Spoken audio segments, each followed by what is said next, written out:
Friends, welcome to my channel Uttara Karnataka recipe. ನೋಡಕತ್ತಂತ ಎಲ್ಲ ನನ್ನ ಅಕ್ಕ ತಂಗಿಯರಿಗೂ ನಿಮ್ಮ ಮನೆ ಮಗಳಾದ ಲಕ್ಷ್ಮಿ ಆರ್ ಮಾಡುವ ನಮಸ್ಕಾರಗಳು. ಫ್ರೆಂಡ್ಸ್, ಇವತ್ತಿನ ರೆಸಿಪಿ ಏನು ತೊಗೊಂಬಂದಿನಿ ಅಂದ್ರೆ, ನಾನು ಒಂದು ಉಳಿದಿರುವಂಥ ಚಪಾತಿಯಿಂದ ಈವ್ನಿಂಗ್ ಟೈಮ್ ಸ್ನ್ಯಾಕ್ಸಿಗೆ ಆಗ್ಬೋದು, ಬೆಳಗಿನ ತಿಂಡಿಗಾದರೂ ಆಗ್ಬೋದು, ಒಂದು ರೆಸಿಪಿ ಮಾಡ್ತೀನಿ. ಹೇಗೆ ಮಾಡ್ತೀನಿ ಅಂತ ನೋಡ್ಕೊಂಬನ್ನಿ. ಒಂದು ಸ್ವಲ್ಪ ಹುಣಸೆ ಹಣ್ಣು ಇಟ್ಕೊಂಡಿನಿ, ಉದ್ದಿನಬೇಳೆ, ಕಡಲೆಬೇಳೆ, ಶೇಂಗಾ, ಕೊತ್ತಂಬರಿ, ಕರಿಬೇವು, ಈರುಳ್ಳಿ, ಇಷ್ಟು ಚಪಾತಿ ಈ ರೀತಿ ತೆಳ್ಳಗಿರ್ಬೇಕು ನೋಡ್ರಿ. ಈ ರೀತಿ ತೆಳ್ಳಗಿದ್ದು ತೊಗೊಂಡು ಒಂಥರ ಅವಲಕ್ಕಿ ಥರ ಮಾಡ್ಕೋಣ. ಮಸ್ತ್ ಆಗುತ್ತೆ ಈ ಥರ ಸ್ನ್ಯಾಕ್ಸ್. ಬರ್ರಿ ಯಾವ ರೀತಿ ಮಾಡ್ತೀನಿ ನೋಡ್ರಿ. ಉದ್ದಿನಬೇಳೆ ಹಾಕ್ತೀನಿ, ಜೀರಿಗೆ ಸಾಸಿವೆ ಹಾಕೀನಿ, ಉದ್ದಿನಬೇಳೆ, ಹಾಗೆ ಶೇಂಗಾ ಕಾಳು, ಆಮೇಲೆ ಈರುಳ್ಳಿ ಫ್ರೈ ಮಾಡ್ತಾ ಇದ್ದೀನಿ. ಈರುಳ್ಳಿ ಫ್ರೈ ಮಾಡ್ತಾ ಇದ್ದೀನಿ. ಈರುಳ್ಳಿ ಅವೆಲ್ಲ ಫ್ರೈ ಆಗ್ಯಾವಲ್ಲ, ಈಗ ಒಂಚೂರು ಧನಿಯಾ ಪೌಡರ್ ಹಾಕ್ತೀನಿ. ಸ್ವಲ್ಪ ಗರಂ ಮಸಾಲ ಹಾಕೋಣ, ಚೆನ್ನಾಗಿ ಟೇಸ್ಟ್ ಬರ್ತದೆ. ಆಮೇಲೆ ಅಚ್ಕಾರದ ಪೌಡ್ರು, ಖಾರ ಎಷ್ಟು ತಿಂತಿರ್ವಿ ನೋಡ್ಬಿಟ್ಟು ಹಾಕೋರಿ.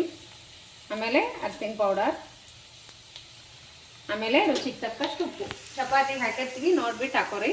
ಹಾಕಿದ್ದೀನಿ, ಚಪಾತಿ ಮಾಡಿಕೊಂಡಿರ್ತೀವಲ್ಲ ಹಾಕ್ಕೊಂಡು ನೋಡಿ ಹಾಕೋಬೇಕು. ಇದು ಒಂಥರ ಟೇಸ್ಟ್ ಭಾರಿ ಆಗುತ್ತೆ ನೋಡ್ರಿ. ಎಣ್ಣೆ ಹೆಚ್ಚಿ ಚಪಾತಿ ಇರ್ತಾವಲ್ಲ ಅದರಲ್ಲಿಂದ ಮಾಡ್ಕೊಂಡ್ರೆ ಮಸ್ತ್ ಆಗುತ್ತೆ, ಒಂಥರ ಚೂಡಾಗತ್ತೆ.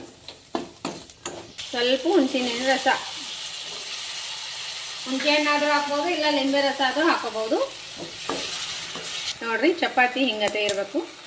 ಈಗ ಹಾಕ್ಬಿಡ್ತೀನಿ.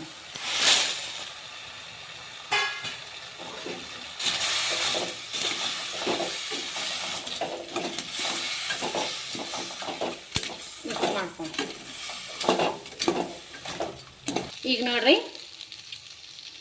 ಇದ್ರ ಮ್ಯಾಗ ಸ್ವಲ್ಪ ಕೊತ್ತಂಬರಿ ಹಾಕ್ಬಿಡೋಣ. ರೆಡಿ ಆಯಿತು. ರೆಡಿ ಆಯಿತು. ಸಿಂಪಲ್ ಆಗಿದ್ರೆ ಟೇಸ್ಟಿಯಾಗಿರ್ತದೆ, ಮಸ್ತ್ ಅಂದ್ರೆ ಮಸ್ತ್ ಆಗುತ್ತೆ. ಅದ್ರ ಮೇಲೆ ಒಂಚೂರು ನಿಂಬೆಹಣ್ಣು, ಸ್ವಲ್ಪ ಹಸಿ ಈರುಳ್ಳಿ ಹಾಕ್ಕೊಂಡು ತಿಂದ್ರೆ ಮಸ್ತ್ ಆಗುತ್ತೆ ನೋಡ್ರಿ. ಈವ್ನಿಂಗ್ ಟೈಮ್ ಸ್ನ್ಯಾಕ್ಸಿಗಾದರೂ ಬೆಳಗಿನ ಟೈಮ್ ಆದರೂ ಈ ರೀತಿ ಒಂದ್ಸರಿ ಟ್ರೈ ಮಾಡಿರಿ, ಮಸ್ತ್ ಆಗುತ್ತೆ. ಮಸ್ತ್ ಅಂದ್ರೆ ಮಸ್ತ್ ಆಗುತ್ತೆ ನೋಡ್ರಿ. ನೋಡ್ರಿ ಯಾವ ರೀತಿ ಬಂದದ, ಒಂಥರ ಅವಲಕ್ಕಿ ಥರ ಮಸ್ತ್ ಆಗುತ್ತೆ ರೀ. ನಡಿ ಮಧ್ಯದಾಗ ಈಗ ಟೇಸ್ಟ್ ಮಾಡಿ ಮಗ. ಸೂಪರ್ ಅಂತ ನೋಡ್ರಿ.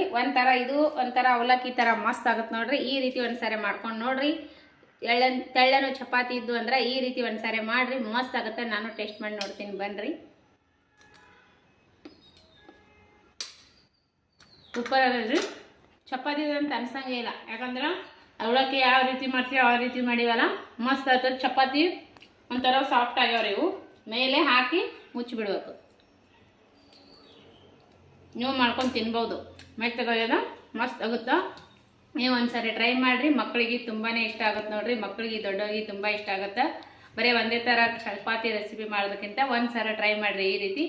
ಮತ್ತು ನಿಮಗೆ ಇಷ್ಟ ಆಗಿತ್ತು ಅಂದರೆ ಲೈಕ್ ಮಾಡಿರಿ, ಶೇರ್ ಮಾಡಿರಿ, ಸಬ್ಸ್ಕ್ರೈಬ್ ಆಗಿರಿ. ಇನ್ನೂ ಯಾರೆಲ್ಲ ಸಬ್ಸ್ಕ್ರೈಬ್ ಆಗಿಲ್ಲ ಪಕ್ಕದಲ್ಲಿರೋ ಬೆಲ್ ಬಟನ್ ಪ್ರೆಸ್ ಮಾಡಿರಿ. ನೀವು ಸಬ್ಸ್ಕ್ರೈಬ್ ಆಗ್ತೀರಿ, ಹಾಕುವಂಥ ರೆಸಿಪಿಗಳು ನೋಟಿಫಿಕೇಶನ್ ಸಿಗ್ತದೆ. ನೀವು ತಕ್ಷಣ ನೋಡ್ಬೋದು. ಮೊದಲು ಯಾವ ರೀತಿ ಸಪೋರ್ಟ್ ಮೊದಲೆಲ್ಲ ಯಾವ ರೀತಿ ಸಪೋರ್ಟ್ ಮಾಡ್ತಿದ್ರಿ ಅದೇ ರೀತಿ ಸಪೋರ್ಟ್ ಮಾಡಿರಿ. ಮತ್ತೆ ನಿಮ್ಮ ಮುಂದಿನ ರೆಸಿಪಿಯಲ್ಲಿ ಸಿಗೋಣ ಫ್ರೆಂಡ್ಸ್. ನಿಮ್ಮ ಅನಿಸಿಕೆ ಅಭಿಪ್ರಾಯಗಳನ್ನು ಕಮೆಂಟ್ ಬಾಕ್ಸ್ನಲ್ಲಿ ತಿಳಿಸ್ರಿ. ನಿಮಗೆ ಇಷ್ಟ ಆಗಿತ್ತು ಅಂದರೆ ಫ್ರೆಂಡ್ಸ್ ಫ್ಯಾಮಿಲಿಗೆಲ್ಲ ಶೇರ್ ಮಾಡಿರಿ. ಮತ್ತೆ ಮುಂದಿನ ರೆಸಿಪಿಯಲ್ಲಿ ಸಿಗೋಣ ಫ್ರೆಂಡ್ಸ್. ನಮಸ್ಕಾರ. ನನ್ನ ರೆಸಿಪಿ ತಪ್ಪದೆ ಬಿಡುವಿನ ಟೈಮ್ ತೊಗೊಂಡು ನೋಡ್ಲಾಗ್ತೀರಿ. ಅವರಿಗೆಲ್ಲ ತುಂಬು ಹೃದಯದ ಧನ್ಯವಾದಗಳು ಫ್ರೆಂಡ್ಸ್. ನಮಸ್ಕಾರ, ಬಾಯ್.